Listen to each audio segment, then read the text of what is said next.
저는 뭐 가끔 사람들이 그렇게 말합니다. 시의원하고 바로 시장 출마하는 게 조금 이르지 않냐고. 그런데 제가 시장에 출마하면서 시의원을 했다는 것은 굉장한 행운이라고 생각합니다. 4년 동안 시정의 구석구석을 들여다보았거든요. 그래서 행정의 합리성과 불합리성을 다 알았고, 특히 제가 시장에 나가야겠다라고 생각한 이유는 우리 이 오산시가 어떤 나눠먹기식 정치를 그동안 계속 해왔다. 그래서 선거 캠프에서 내 캠프에서 일을 하면 그 사람에게 뭐 문화에 뭐 일가견이 없다 하더라도 문화 분야에서 일을 하게 한다든지 체육 분야에서 일을 하게 한다든지, 그래서 많은 잡음이 있었음에도 불구하고 그것을 오려내지 못하고 도려내지 못하고 그냥 이어가는 그런 행정을 보면서 진정으로 시민 정치의 실현을 위해서 내가 한번 뛰어들어 보겠다라는 결심을 하게 됐습니다. 두 번째 눈에 보이는 대표적인 공약은 6.25 박물관 건립이에요. 저는 자본주의 사회에서 우리가 살 수 있는 것은 비교 우위에 있는 생산품이나 어떠한 유적지나 이런 것을 개발하는 일이라고 생각합니다. 우리가 만들어서 팔 것이 없으면 사람들이 찾아오게 만들어야 되는데 오산은 가진 게 없기 때문에 두 번째로 가야 되거든요. 그런데 오산이라는 지명은 전 세계 사람들이 다 알아요. 그러니까 이것은 비교 우위가 아니라 절대 우위에 있는데, 거기다가 6.25가 오산에서 유엔군이 첫 번째로 전투를 한 곳이 바로 오산에 있는 중미령이고요. 그래서 유엔 초정비가 거기 있었지 않았습니까? 그런데 오산은 지명도 유명한 데다가 유엔이 1945년에 결성되고 처음으로 유엔군이 전투한 곳이 오산에 있어요. 그거 하나만 가지고도 우리는 특화를 해서 자손대대로 먹고 살 수가 있다. 그리고 6.25 박물관을 건립한다면 그것은 냉전의 마지막 산물로서 세계적인 관광지가 될 것이다. 그럼 유엔 16개국이 방을 하나씩 다 이렇게 마련해 놓으면 거기에 그들이 타고 왔던 배, 그들이 썼던 무기, 이런 것들을 다 그 나라에서 기증을 받아가지고 그런 부스를 다 만들고 방을 만들고, 또 매년 대사를 비롯한 주요 내빈들을 초청해서 또 기념식도 하고 공연도 하고 이러면서 세계 속의 오산으로 만들겠다라는 그러한 생각을 하고 있습니다. 6.25 박물관이 전국에 없는 이유는 전국이 전부 전쟁터였기 때문인데, 가장 유명하게 특화할 수 있는 것은 바로 유엔이 초전을 했던 오산밖에 없습니다. 그래서 저는 6.25 박물관을 꼭 건립하겠고, 반기문 사무총장을 통해서 유엔 협력 사업으로 가져가겠습니다. 저는 곽 시장님이 기본적으로 그분은 인간성이 좋아요. 참 착하다고 생각합니다, 저는. 그래서 개인적으로는 곽 시장을 상당히 좋아하고요. 근데 공적으로는 곽 시장님이 뭐 아쉬운 점이 있죠. 그래서 보면 시민과의 불통, 요즘도 보여지지만 시민과 좀 불통하는 점, 이런 것들이 좀 아쉽고, 잘한 점이 있다면 교육도시를 표방하고 오산이 교육으로의 방향성을 가지고 간 점, 그것은 잘했다고 생각합니다. 물론 그 방법에 있어서 제가 전적으로 동의하는 것은 절대 아니에요. 그렇지만 그 교육도시로서의 초석을 깔았다는 것은 그분의 장점이고요. 그 나머지 부분에서는 시의회와 적대시하면서 시의회도 무시하고 시민도 무시하고, 이게 저는 무시하는 것인지 아니면 일부러 그러시는 건지 전략인지는 잘 모르겠지만 제 개인적인 생각으로는 그런 점은 좀 아쉬움이 남습니다. 펜타빌리지에 대한 제 견해는 바로 그렇습니다. 그 오산이 도시계획을 함에 있어서 뭐 복합 쇼핑몰이 들어온다 그러면 그 계획이 있어야 되는데, 제가 시정 질문을 했었어요. 이런 뭐 명품 아울렛이 들어온다는데 그게 사실이냐 그랬더니 그때는 분명히 그런 계획이 없습니다라고 명확한 답변을 안 내놨었는데, 갑자기 이런 협약을 했다 그러면 그것은 졸속 협약이죠.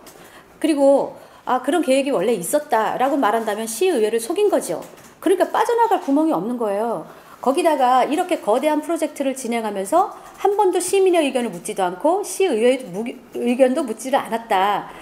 정말 좀 대단하다고 생각합니다. 그리고 그 이후에 제가 계속 성명서를 내고 이렇게 말을 했어요. 국가에는 국격이 있죠. 시에도 격이 있습니다. 그러면 우리가 한미 FTA를 어떤 대통령이 떡 하겠다고 했는데 그 다음 대통령이 안 하겠다고 집어치울 수가 없는 거예요.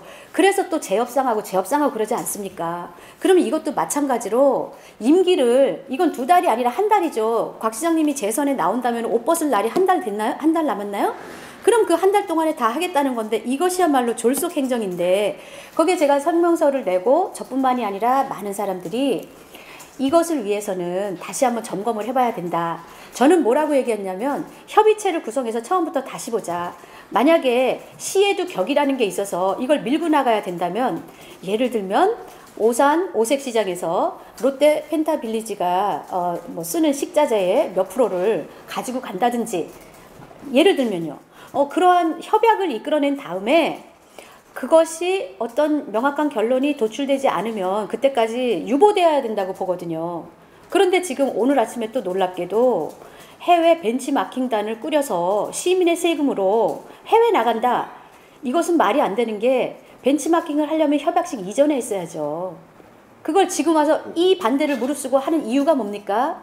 이것은 논리에도 맞지도 않고 명분도 없고 저는 이러면 안 된다고 생각합니다. 그것이 바로 곽 시장님과 저의 다른 점이에요. 만약에 제가 한다면 저는 그런 욕심 내지도 않겠지만 펜타빌리지가 정말로 우리 시민에게 긍정적인 에너지를 주고 지역 경제를 활성화시킨다는 강력한 명분이 있다면 시민을 설득하고 그게 시간이 걸리더라도 협의체를 이루어서 꼼꼼히 따져나갈 것입니다. 펜타빌리지라는 건 펜타는 영어로 다섯이라는 뜻이에요. 그러니까 처음에 보도자료에 나왔지만 교육, 문화, 키즈, 뷰티 이런 것들 5가지의 복합 쇼핑몰을 하겠다고 롯데가 지어온 이름입니다. 그래서 펜타빌리지예요. 그래서 그렇게 말하면 이해가 가는데 복합 쇼핑몰이라고 막 이제 사람들이 비난을 하고 지역 경제를 몰락시킨다고 하니까 그때 반론 보도를 낸 게 명품 아울렛이다. 이렇게 바꿨어요. 그러면 이름은 펜타빌리지인데 명품 아울렛이다.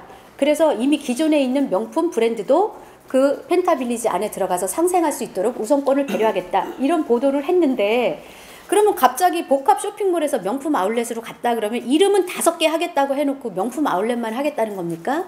그럼 명품을 5개지만 취급하려고 하는 건가요?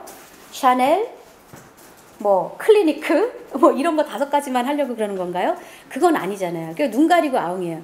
그래서 제 생각에는 꼭 지금 집행부가 하는 짓이 아침에는 엄마한테 공책 산다고 돈 타내고 내일은 또 노트 산다고 돈 타내고 영어 모른다고 막 우롱하는 것 같아요. 엄마를. 제가 안 그랬으면 좋겠고요. 이게 분명히 펜타빌리지가 여기 들어오면은 긍정적인 효과와 부정적인 효과가 있어요. 그러면 저는 지금까지 제가 공부해온 경제학 상식으로는 펜타빌리지가 생겨서 하루 동안에 원으로 모든 것을 해결하고 갈 수 있게 만들어요. 그러면 시민들이 얼마나 편리하고 좋습니까? 그러니까 전통시장이나 골목 상권 가서 짜장면 사 먹던 것도 이 복합 쇼핑몰 와가지고 한꺼번에 다 해결하고 기분 좋게 가는 거죠. 그러면 그것은 롯데라는 재벌이 돈을 가지고 가죠. 그러면 그 다음에 이 지역 상권에 어떠한 긍정적인 효과를 롯데가 줄 수 있을까를 생각해야 되는데 그것을 미리 아무런 협의도 없이 그냥 해놓고 지금 또 협약식 끝내고 벤치마킹하러 그러니까 굳히기 작전으로 들어가는 거 아니에요. 그럼 이게 지금 말도 안 되는데 생각해 볼 수 있는 것은 딱 한 가지 이유죠.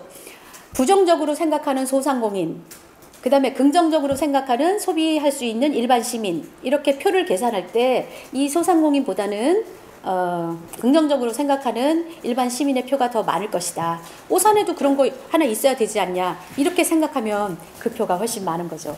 저는 그렇다고 생각합니다. 그리고 일자리 창출을 계속 얘기하잖아요. 일자리가 2,000개 창출된다. 그러면 그 일자리는 정규직인가요? 알바인가요? 비정규직인가요? 질 나쁜 일자리를 2,000개를 창출한다 하더라도 2,000개 창출하면 뭐합니까? 10,000개가 없어지는데 그거는 왜 생각하지 않냐 이거죠. 그런 것에 대한 충분한 타당성 조사와 용역은 이런 데 주는 거죠. 우리 지역에 미칠 영향, 지역 상권을 활성화시키느냐 몰락시키느냐. 내가 모르면 돈을 줘서라도 용역을 할 수 있고 이것이야말로 용역의 가치가 있었던 것인데 혼자만 해버렸다는 사실이 비난받아 마땅합니다. 저는 이건 많은 시민들이 좋아할 수도 있어요. 우리 오산에도 그런 쇼핑몰이 생겨야 되지 않냐?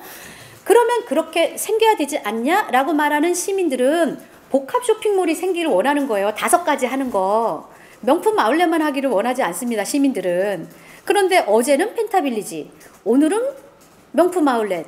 시민을 우롱하는 처사는 그만하라. 이 말을 저는 하고 싶습니다. 저는 오산에서 태어나서 지금 제가 51살인데 51년째 오산에서 살고 있습니다. 저를 이만큼 키워주신 시민 여러분께 그동안 배우고 공부하고 경험하고 제가 생각하고 있는 철학에 바탕한 오로지 시민만을 위한 정치를 정말 펴고 싶습니다.